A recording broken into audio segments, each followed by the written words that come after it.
Melissa, and we're going to start by singing some songs, and we would love if you would stand up and sing with us.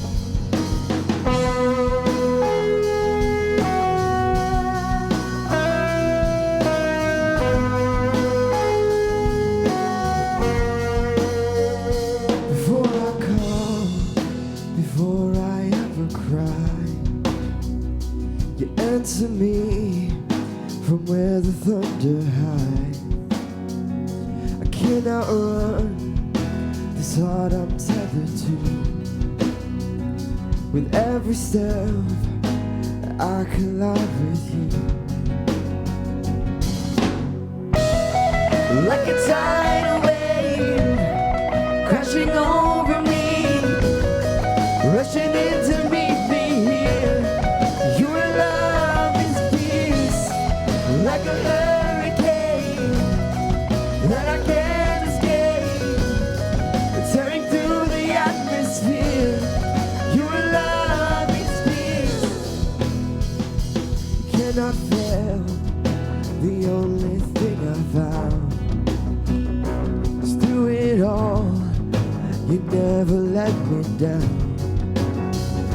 You don't hold back, relentless in pursuit.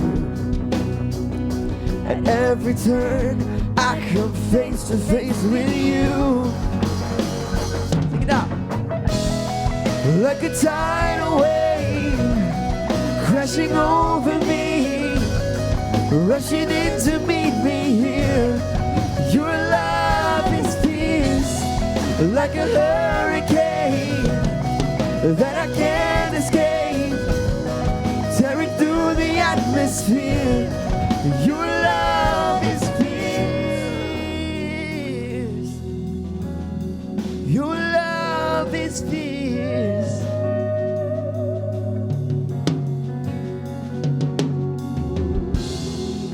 You chase me down, you seek me out. How can I be lost when you have called me found? You chase me down, you seek me out. How can I be lost when you have called me found? Come on. You chase me down, you seek me out. How can I be lost when you have called me found?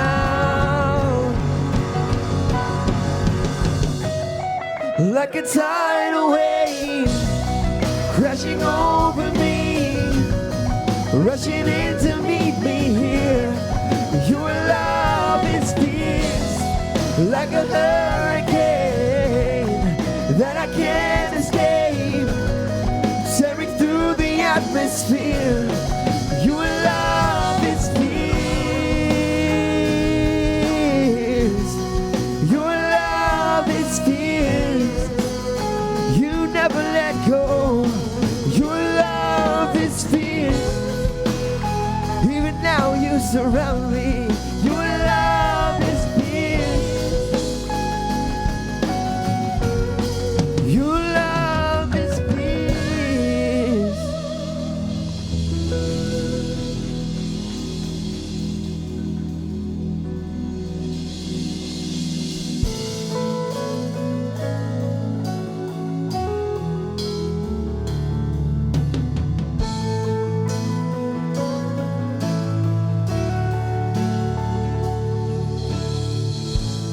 Foes are many, they rise against me, but I will hold my ground.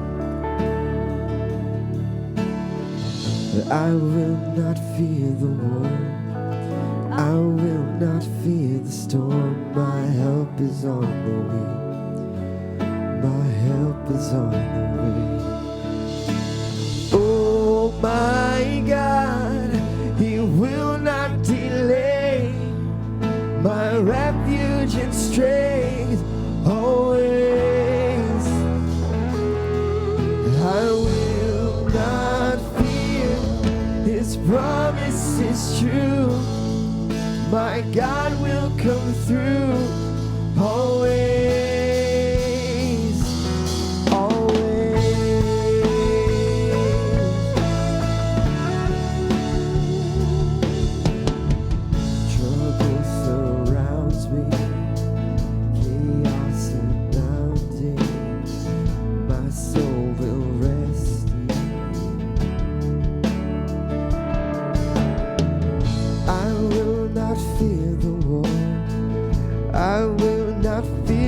oh, my help is on the way. My help is on the way. Oh my God, He will not delay. My refuge and strength always.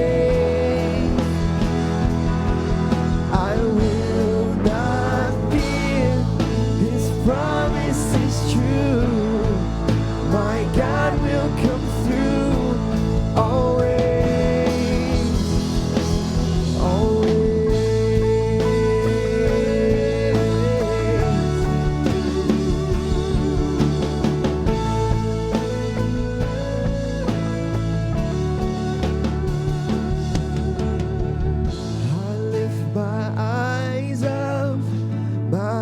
Comes from the Lord.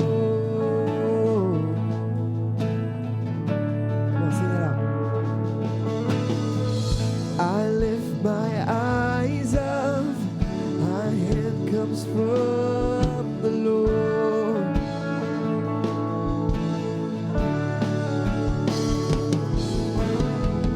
I lift my eyes up, my help comes from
Today, or if you're joining us online, kind of give you a little bit of an overview if maybe this is your first time and you're still like, did I just walk into an inspirational rock concert? Should I have a lighter or my cell phone?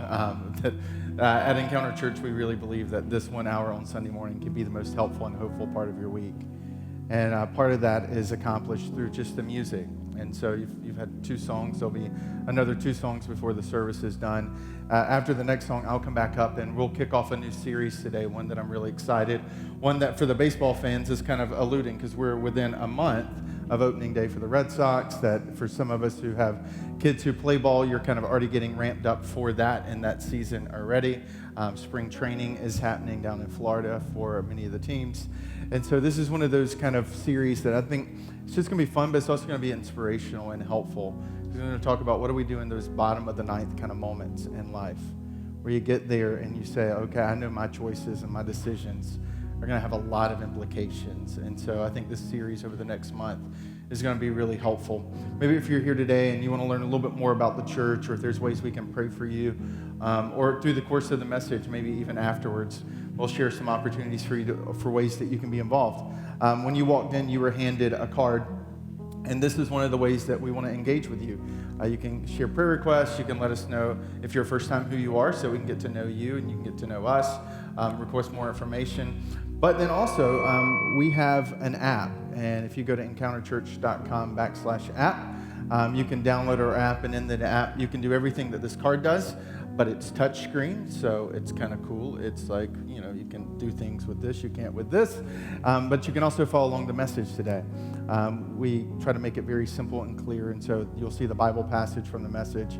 You'll see notes so that you can capture your thoughts, maybe your next steps, and kind of take it with you. And so in that app, you can share prayer requests, get involved, and so both of those ways are ways that you can jump into what God is doing here at Encounter Church. Again, thank you for being here today.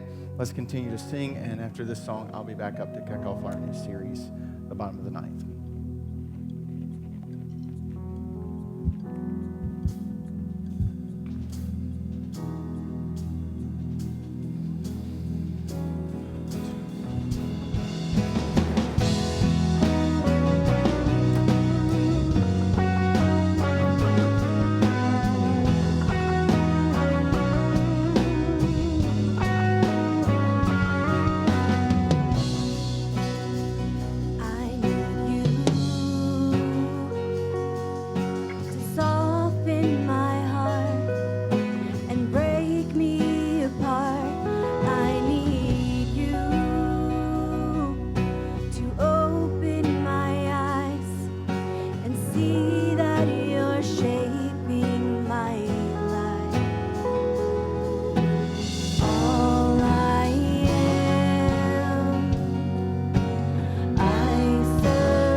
I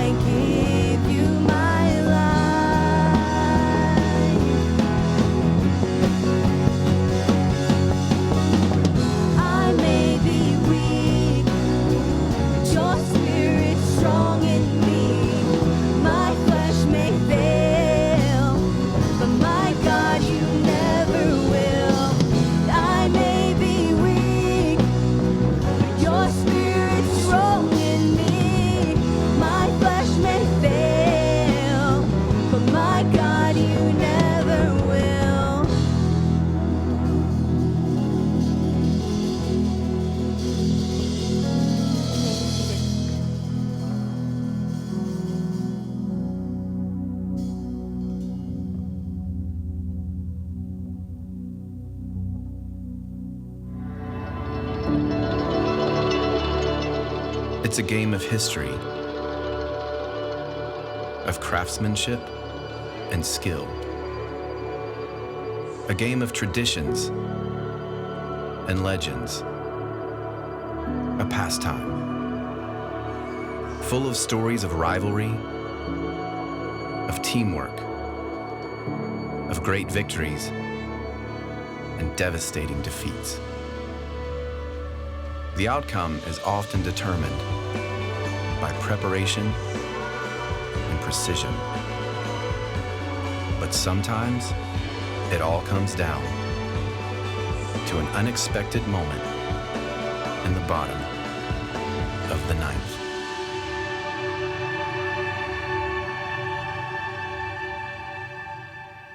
Good morning.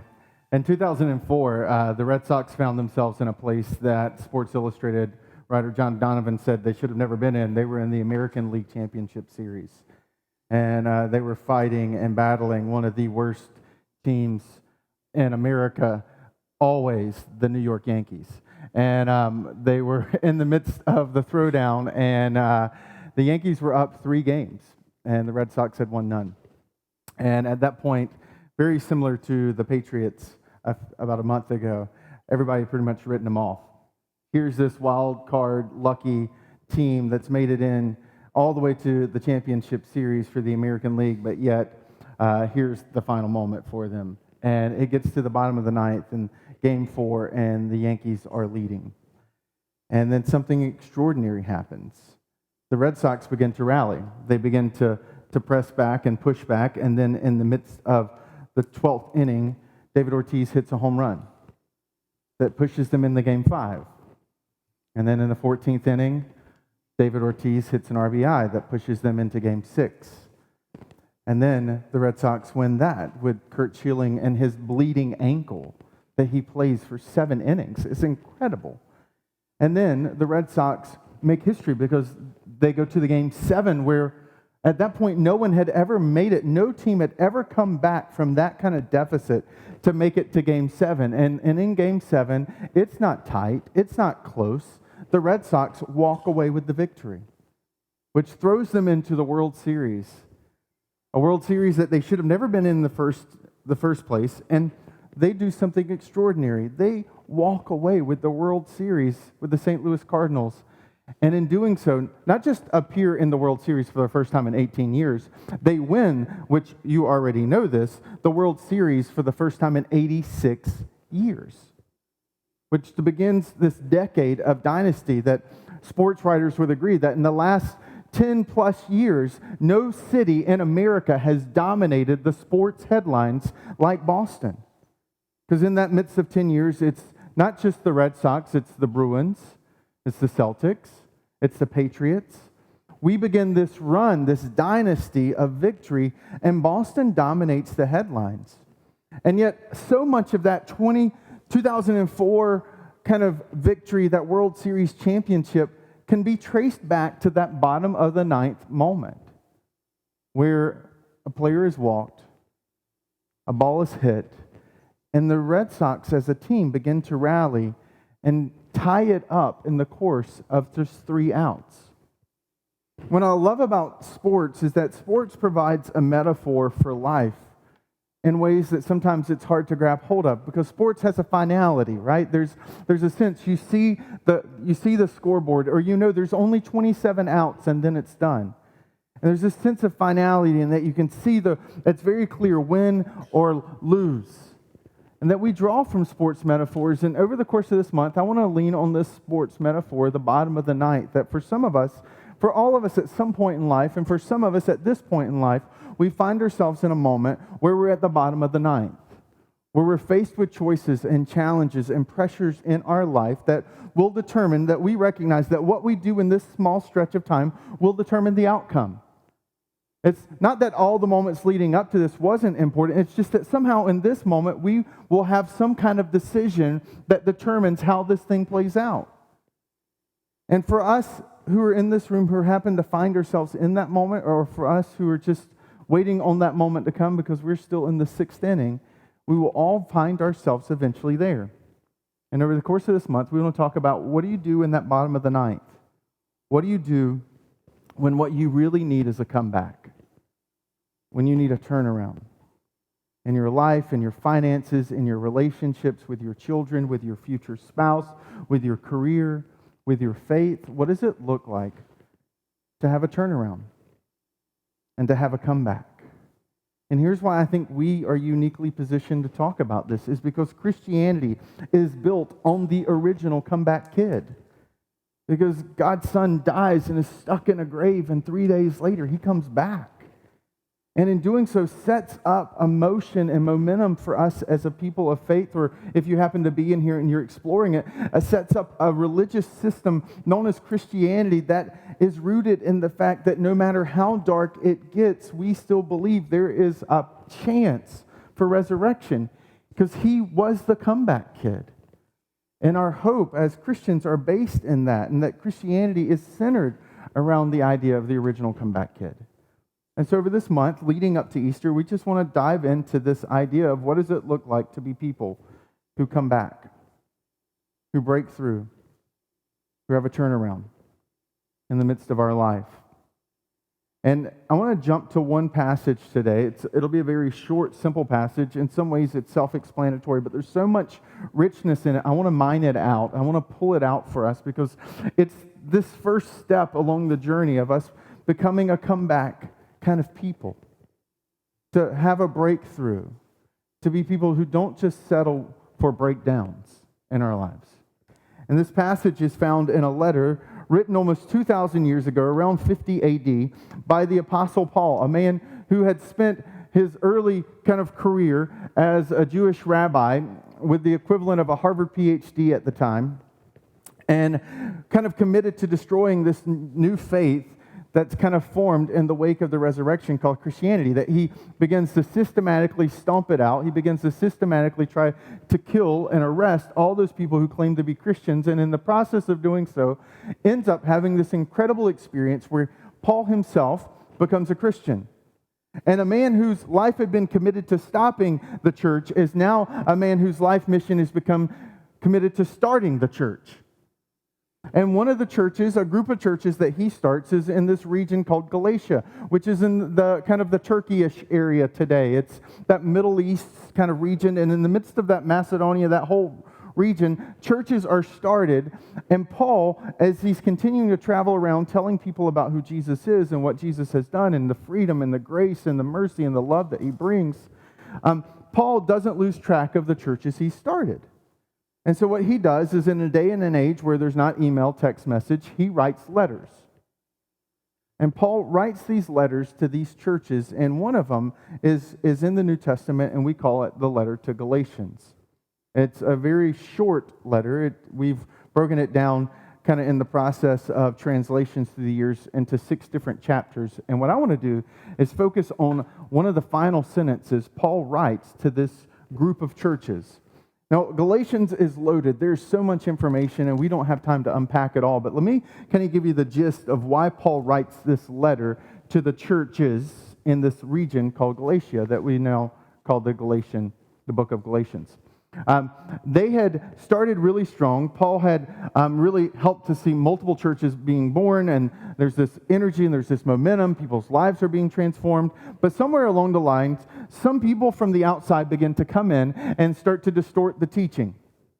Unfortunately, that's been a problem throughout church history, and really in almost every organization, where people from the outside can kind of peep in and see ways that they can make inruns, they can gain power, they can gain prosperity. And so these people begin to sneak in, and they start to create factions and disunity in these churches. So much that it gets to the point where these churches are questioning whether or not they should stay together. There's major theological splits happening. And so Paul writes this letter, and he's angry. All the other letters that we have in the New Testament written by Paul usually start with this kind of upbeat, happy greeting, like, oh, to the blessed saints, or to the people I love. To him, it's like to the letters in Galatia. It's like the full name, right? It's your mom or your dad saying, Brian Christopher Causey, get in here right now. And you know something's up, just in the greeting. And Galatians gives you that same vibe. It has a different start because Paul's mad. Because this group has crept in and is starting to destroy the church from within. And so Paul writes this letter where he begins to lay out some of the theological ideas that they're arguing for, and he crushes them, and then he gets to the end, and he goes emotional. He goes to the heart of the matter, and he seeks to encourage them. He even says right towards the end of the chapter, I write this in my own handwriting with big letters. Because the thought is that Paul, towards the end of his life, as he moved into adulthood, suffered from poor eyesight, which meant oftentimes he dictated letters. But the idea is that in the course of this letter to these churches, he gets so kind of just, he cares about them that he finally takes the scribe and the scroll, and he begins to write with his own handwriting himself. And so the letters get bigger because he's having to write, and the only way he can see with the poor eyesight, because bifocals have not been created yet, is he writes in big letters. And that's why you see, kind of after this passage, it's such big letters, I write to you. And he gives them this encouragement. He's like, in verse 9 of chapter 6, he said, let us not become weary in doing good.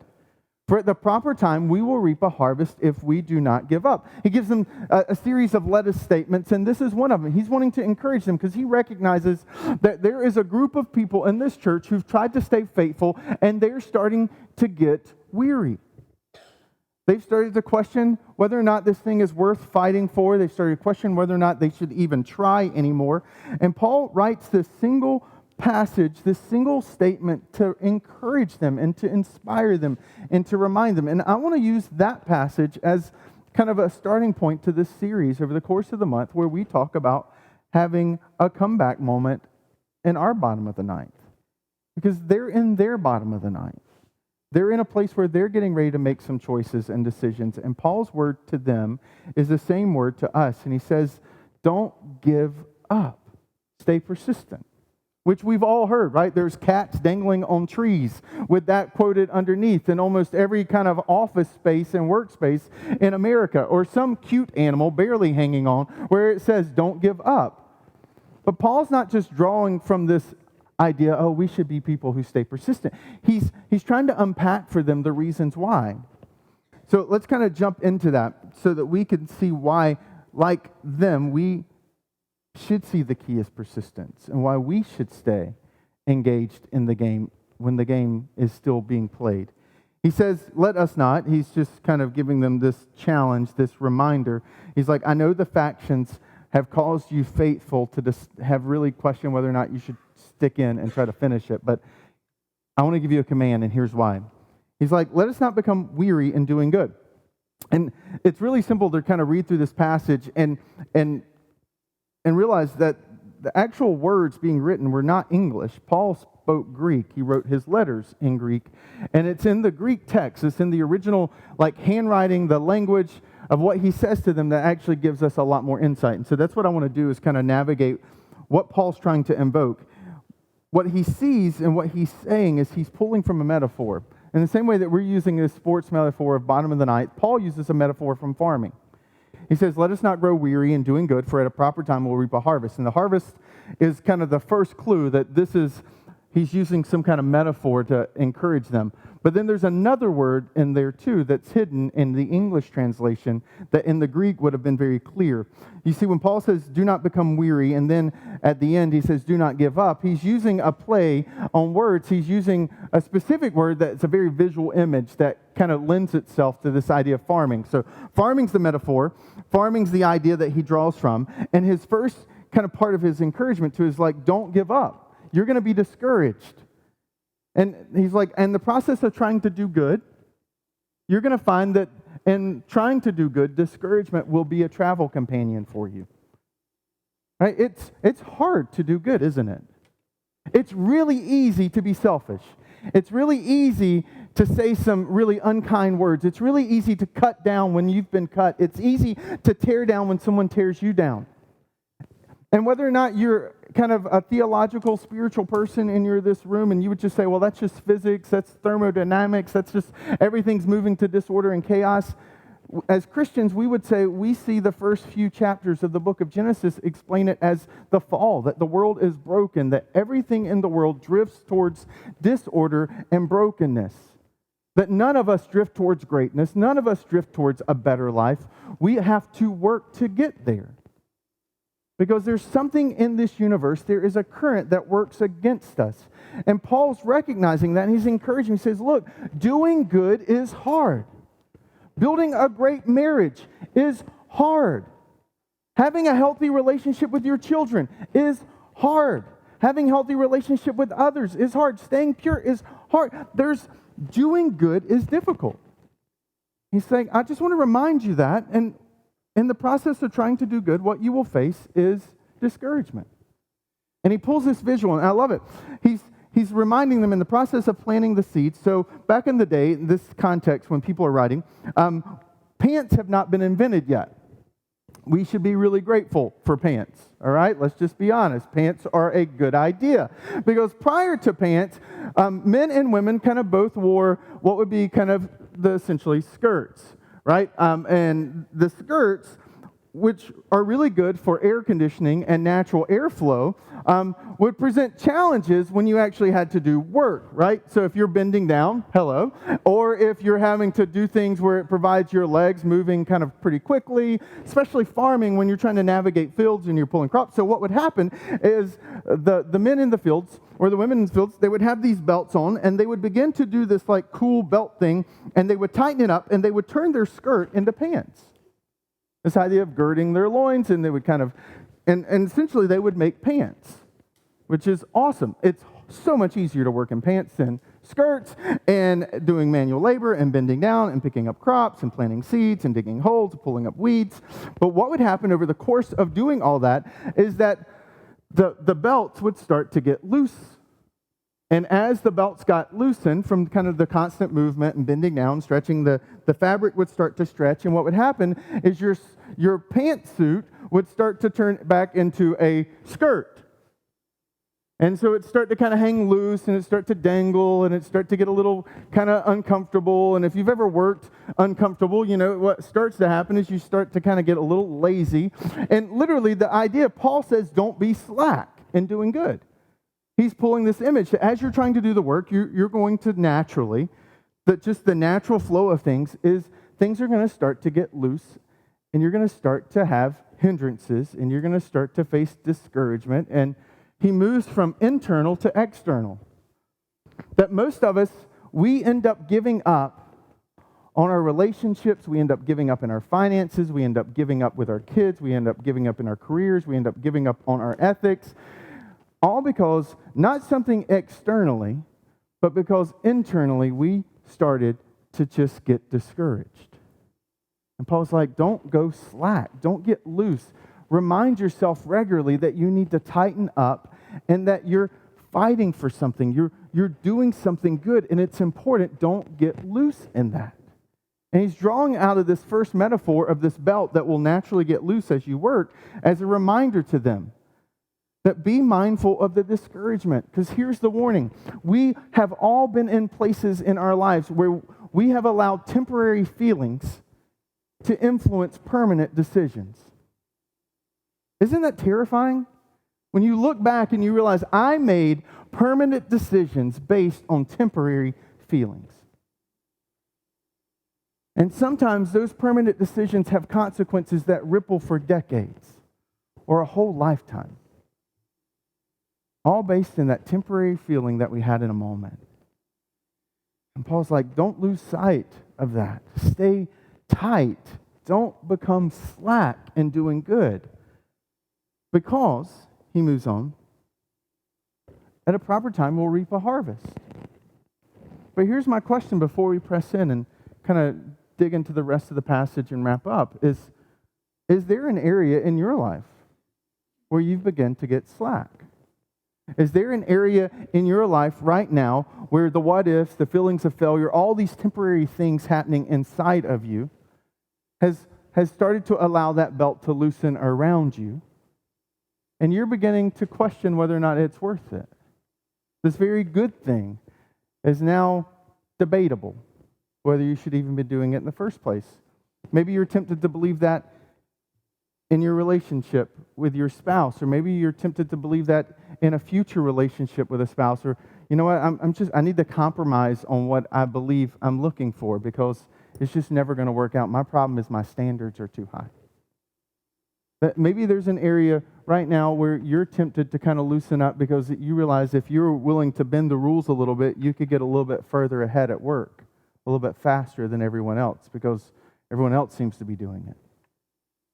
But is there a space in your life where you're being tempted, where you're getting loose, and you're allowing discouragement to start to cause you to debate whether or not doing good is actually worth it? And look, it could be a lot of things in our lives, from our finances to our relationship with our kids, to our neighbors, to our coworkers. But reality is that all of us, if we're not careful, will eventually start to feel that loosening happening, and doing good becomes debatable. And if we're not careful, that leads to actually us stopping doing good. And Paul's encouragement is like, look, for at the proper time we will reap a harvest. He's like, don't give up. Here's why don't give up. This isn't the cat hanging onto the tree saying don't give up and some like fluffy inspirational kind of message. This isn't an office poster. This is based on a promise. This is rooted in nature and how God's hardwired this idea that when you plant a seed, eventually something pops up. He's like, because eventually what will happen is a harvest will come. There's about 4 months in the ancient world between a seed being planted and a harvest arriving. And Paul's pulling on the second aspect of farming to remind him that in the same way we recognize that there is a time delay between us making choices and us seeing its consequences, that in the same way, not just in farming, but in our actual lives, that's reality too.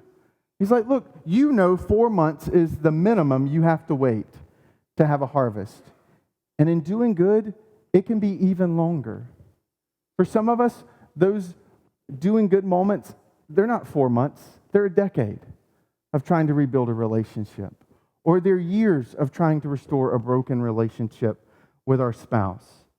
And this is a helpful metaphor, and metaphors are helpful because life doesn't give you deadlines in a way that farming and sports does. It's easy to kind of fall into the trap of saying, you know what, this marriage isn't working out. Our finances are just ruined. And because we don't see the time clock ticking. We don't see the scoreboard. And it's really easy to fall into the trap to think, well, it just doesn't matter. We can start to buy into this lie when discouragement sets in that we are in the midst of a prison sentence. Like, this is a life sentence. I'm stuck in this bad relationship forever. Or I'm stuck in this financial place forever. Or I'm stuck, this is a life sentence in this career path I've chosen. And what Paul's trying to remind them is it's not a life sentence. You're not stuck in prison with a life sentence. You're passing through a life season. And that's critical.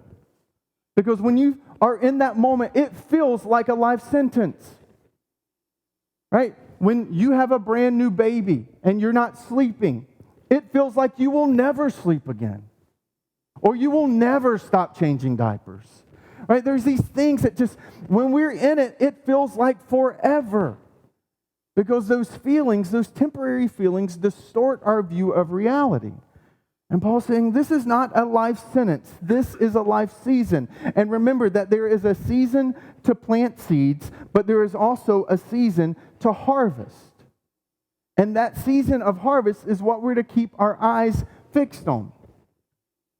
If you let me make a side note that I think is encouraging, that's also discouraging. I see this with couples who come and sit down with Jason or I, and they'll say, maybe at some point something's triggered him, and they realize, we want a better way.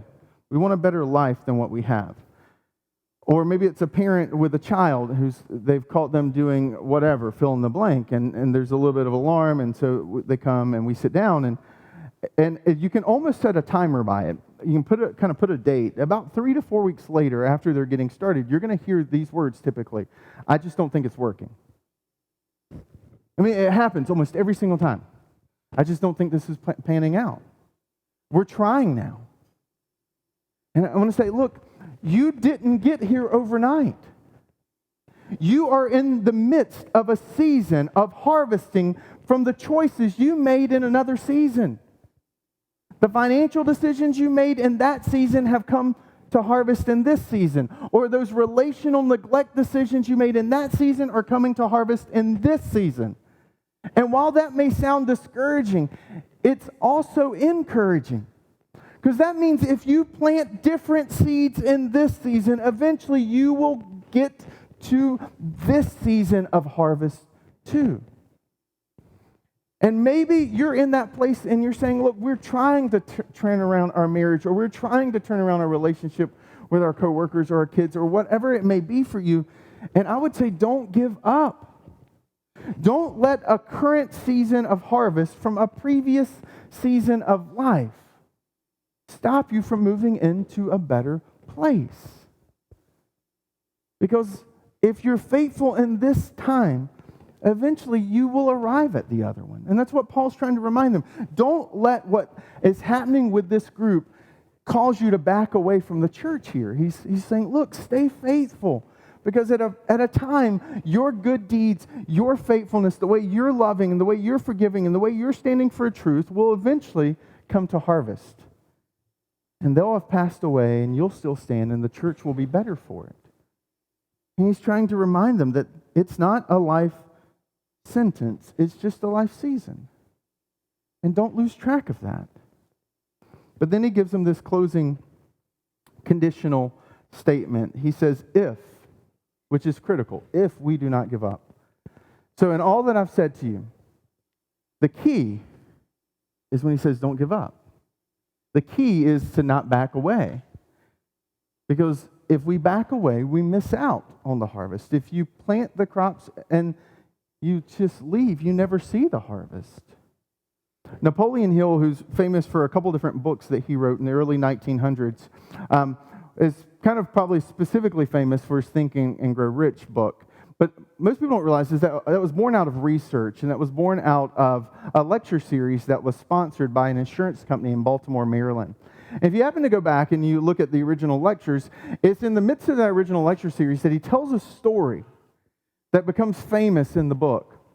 You see, in the early kind of period of the gold rush, it wasn't just California that experienced the gold rush. There was parts of Colorado that experienced the gold rush too.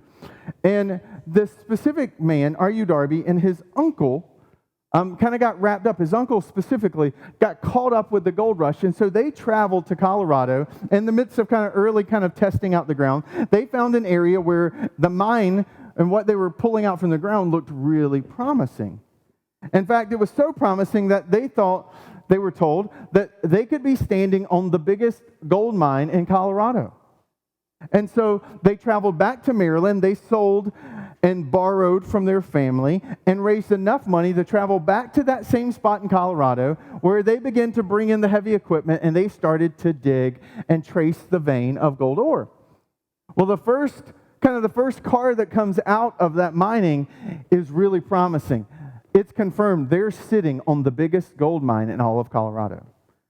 A few more carloads like this and all the debts that they took to borrow to get into this kind of business will be paid off, and a few more cars after, they'll be loaded and wealthy.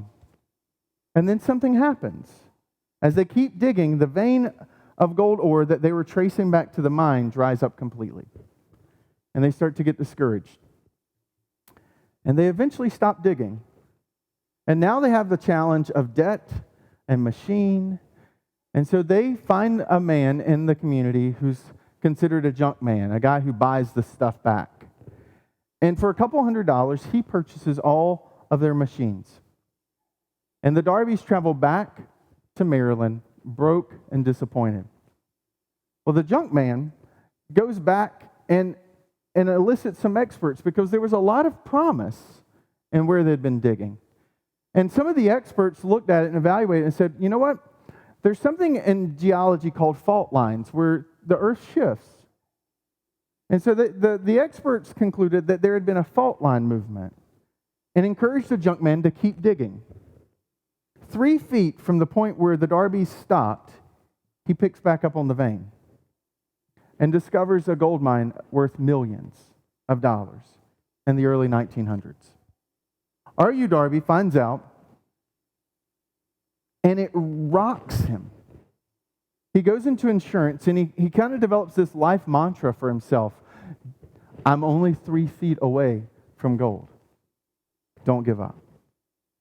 And he becomes one of the first and one of the few to sell over $1 million worth of insurance over the course of his lifetime.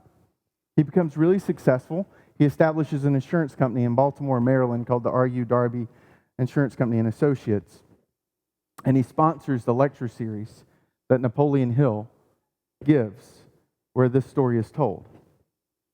And I think inside of that story is this very fitting picture of what Paul was trying to encourage the church at Galatians to do. He's like, look, don't give up, because if you walk away, you're only 3 feet away from the gold. And I would say to you, maybe you feel like you're in the bottom of the ninth and you're unsure about your marriage, or you're unsure about your career, or you're unsure about how this thing is going to play out with your kids, because now you've got a teenager and they used to be sweet and now they're crazy. Right? And I would just say, is it possible that Paul's words to this church in Galatians is the same word to you? Do not give up. Because you're only 3 feet away from the goal. And if you're willing to be persistent, then what you may eventually find is that you move and pass into a whole new season of harvest. And I'd invite you back throughout the month of March for us to kind of unpack this. But here's the one sentence I just want to leave with you. Don't buy into the lie to give up, or the temptation to back down before your time is up. Because there's still a clock on the scoreboard for all of us that's ticking down. None of us are at game over. And until the game is over, it's not over. And I look forward to seeing you through the month of March as we unpack this story of being bottom of the ninth, so that we can, like the one who started the church, be a people who are a comeback kind of people. Let's pray. God, thank you. Thank you for your word. Thank you for this letter written to a church born out of the power of you being the original comeback kid. And I pray that we would, as people, be hopeful and persistent. And that maybe for those who are in the room today, who are maybe looking at their own bottom of the ninth, I pray that you would even encourage them and whisper into their hearts, into their souls, into their minds, that they're just 3 feet away from the gold. And that it's not done. And it's not over. And for those who are maybe still in the midst of the 4th or 6th inning, and we're not in that season, we're not in that place where we're starting to question things, I pray that you would burn into our hearts and our minds the truth of this passage. And that we would tuck it away for that time where we find ourselves in the midst of a period of life where we start to believe it's a life sentence and not just a life season. And thank you ultimately for the way you love us, Jesus. That you give us these words, that you give us this encouragement and this guidance so that we, like you, can be a comeback people. And it's in your name, Jesus, that I pray. Amen. I want to thank you for being here today. One of the ways that we wrap up every single service is we carve out space, because we recognize that we're all in different places of the spiritual journey. We're all in different places in life. And so we believe that there's something for all of us in the midst of this passage. And so we don't want to just rush out and run out and miss the message, miss the point of how it might apply. So we always leave a little bit of space at the end of the service where a song is sung that's kind of captures the heart of what the message is just said, and gives us a bit of a space to just write down, whether in the bulletin or in the app, just kind of, here's my next steps. Here's what I need to do with this. Here's a conversation that needs to be had. Here's a prayer that needs to be prayed. Here's a choice that needs to be made. And we believe that this is a holy moment, that there's life change. This could be the bottom of the ninth for us, where we start to rally and see life take a different path. And during that response time, we also carve it out so that maybe if you're here for the first time, or not just, you can kind of use that as a way to fill out the bulletin, or maybe let us know you're here, or prayer requests, that we want to make sure that we give you space to get to know us and let us know how we can be praying for you. And then also, it's a space that for those who call Encounter Church home, we use it as kind of our kind of holy habit, if you want to call it that, of practicing generosity. Because as a church, we are a generous people. We believe a church should be known for what they do for the community, not what they take from it. And next month, and actually less than a month, we're going to be kind of demonstrating that in less than a month, we're going to be hosting the Greater Boston Egg Drop. And we call it Greater Boston Egg Drop because it's great.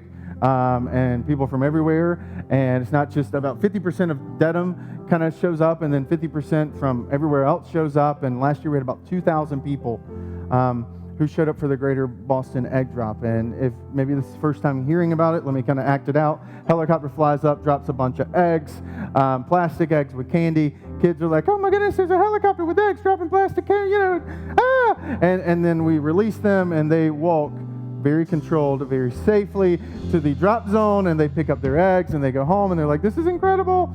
And the reason we're able to do those things, the reason we're able to do community events that just kind of allow families to create moments together and have memories together, but then also to tangibly see that a church loves their community, not what they get from the community, but just because that's how God loved us, is that he demonstrated his love for us.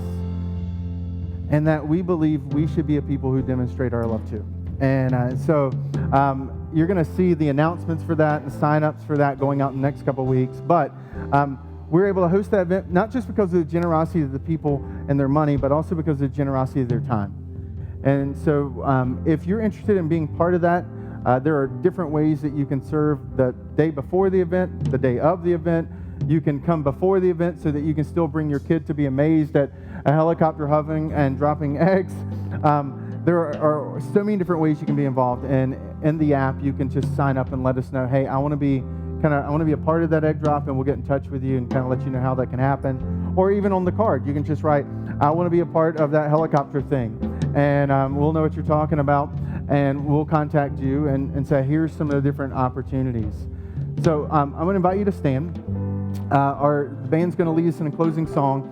For those who are, we'll just respond. And for some of us, that response is kind of thinking through our next step. For some of us, it's just giving. For some of us, it's saying, I want to be involved. And so thank you for being here today. Ben's going to lead us, and we'll respond to this idea that we're a comeback people because we serve a comeback God. When I was a little girl, I loved to sing. And I grew up singing here and there, but over time, I started to hear people and myself tell myself that I wasn't good enough. So I started to kind of back off and just started to believe it. And as I was starting to give up, I started to follow God. And I heard someone once say that the dreams that he puts in your heart when you were a child are the dreams that he put in there for you. Those are the ones that you're still thinking about now. And that is your purpose. So it was in a moment where I did not know what I wanted to do with my life, and I needed a purpose. And so I prayed on it, and I said, God, you put this dream in my heart. I need you to figure out a way to make it happen, because I can't make it happen on my own. A couple months later, I got the opportunity to sing, and I turned it down because I was afraid. And someone told me, Mel, you prayed for this. You should do it. So I did it, and here I am. And so I just wanted to encourage you that if you have a dream or if you have a situation, put it in God's hands, knowing full well that he'll take care of it. He wants the best for you. And you might say, like, it's been too long, or I don't have what it takes.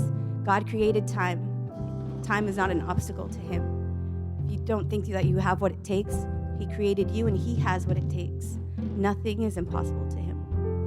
So this next song is called You Make Me Brave.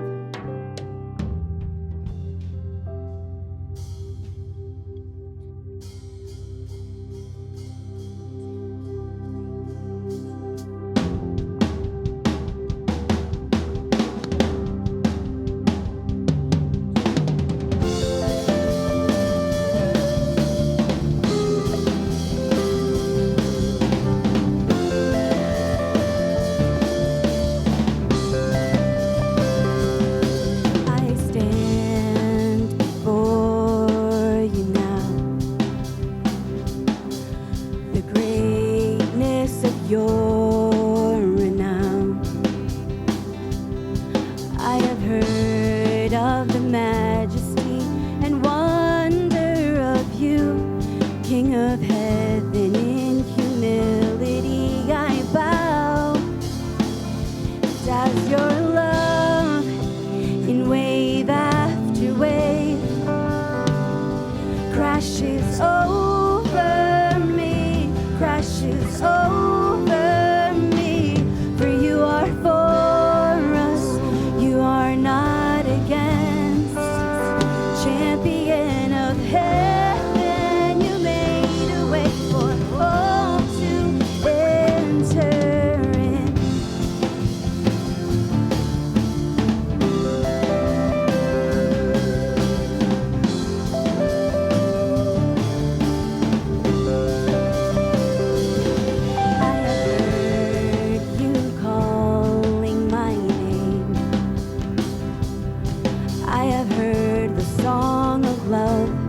that made a way. Sing it out. 'Cause you make me brave. You make me brave. You call me out beyond the shore into the waves. You make me brave. You make me brave. No fear can hinder now the promises you made. Oh, 'cause you make me brave. You make me brave. You call me out beyond the shore into the waves. You make me brave. You make me brave. No fear can hinder now the promises you made. Oh, 'cause you make me brave. You make me brave. You call me out beyond the shore into the waves. Oh, 'cause you make me brave. You make me brave. No fear can hinder now the promises you made. Just your love, way back to waves, crashes over me, crashes over me. For you are for us, you are not against. Champion of heaven, you made a way. Because your love, way back to waves, crashes over me, crashes over me. For you are for us, you are not against. Champion of heaven, you made a way. Champion of heaven, you made a way for all to enter in.